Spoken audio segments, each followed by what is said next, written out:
اس حدیث پاک کو مسلم شریف میں کہ آقا علیہ الصلوۃ والسلام نے کسی بندے کو یاد کیا، لیکن اس بندے نے تھوڑی سی آنے میں دیر کر دی، اور میرے آقا علیہ الصلوۃ والسلام اس بات کو پوچھا کرتے تھے، میرے صحابی تو نے دیر کیوں لگائی؟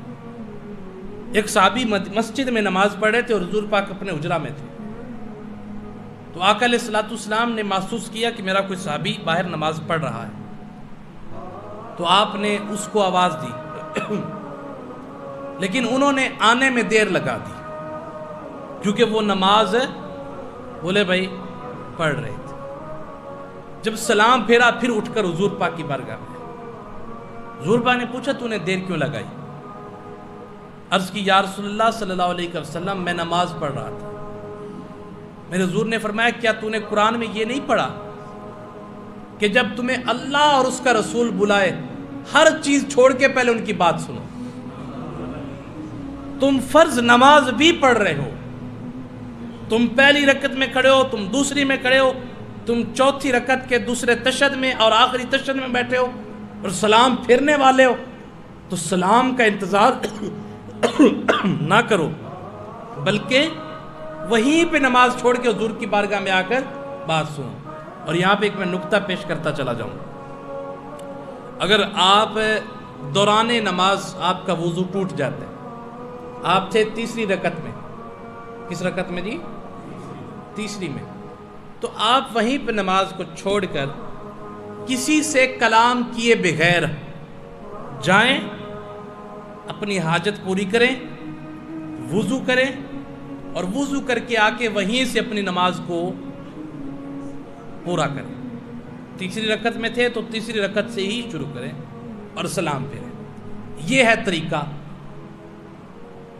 لیکن شرط یہ ہے کہ کسی سے کلام بولیں بھائی، اگر کوئی آپ کو سلام بھی دے تو اس کا جواب بھی نہیں دینا، یہ شرط ہے۔ لیکن یہاں پہ معاملہ کچھ اور ہے۔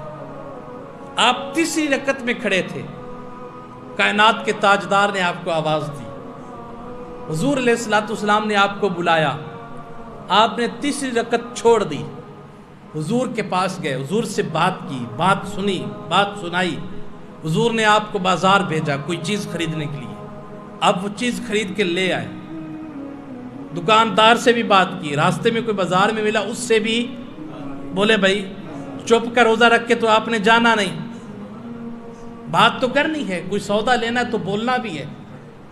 میرے آقا علیہ الصلوۃ والسلام کی بارگاہ میں واپس آئے، اور جب یہ سب کچھ کر لیا پھر جا کر نماز پڑھی، تو حکم یہ ہے کہ تو اپنی نماز وہیں سے شروع کر جہاں سے چھوڑی تھی، نماز وہیں سے شروع کر جہاں سے، سمجھ آگئی نا بات کی؟ مطلب جب تو امام الانبیاء کے کام میں ہے تو پھر بھی نماز میں ہے، تو پھر بھی نماز میں ہی ہے۔ جب تو اللہ اور اس کے رسول کی خدمت میں ہے تو پھر بھی تو بولے بھائی نماز میں ہے۔ تو حضور نے صحابی سے پوچھا یا رسول اللہ، حضور نے اس سے پوچھا کہ اے میرے غلام، تو نے اتنی دیر کیوں لگا دی؟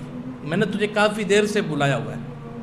اس نے عرض کی یا رسول اللہ صلی اللہ علیہ وسلم، بات یہ ہے کہ میری اونٹنی بہت سست رفتار ہے، سست رفتار، اور وہ چلتی بہت آہستہ ہے، اس لیے دیر ہو گئی۔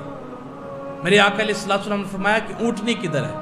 عرض کی یا رسول اللہ باہر کھڑی ہے۔ حضور پاک آئے اور اس کے قدموں پہ اپنی ٹھوکر ماری، اپنے قدموں سے اس کے قدموں کے اوپر ٹھوکر لگائی، اور حضور نے اپنے غلام کو فرمایا اب ذرا چیک کر کے آ۔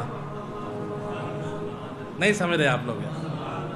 اب ذرا چیک کر کے آ کہ جب وہ شخص اس اونٹنی پہ سوار ہوا اور جب واپس آیا، عرض کی یا رسول اللہ میں سمجھ نہیں پا رہا تھا، اللہ نے اس کو بجلی کی رفتار کر دیا ہے یا بجلی کی رفتار کو کم کر دیا ہے، میں سمجھ نہیں پا رہا تھا، اور اس سے بڑھ کے میں نے اپنی زندگی میں کوئی بھی تیز اونٹنی نہیں دیکھی۔ یہ مصطفیٰ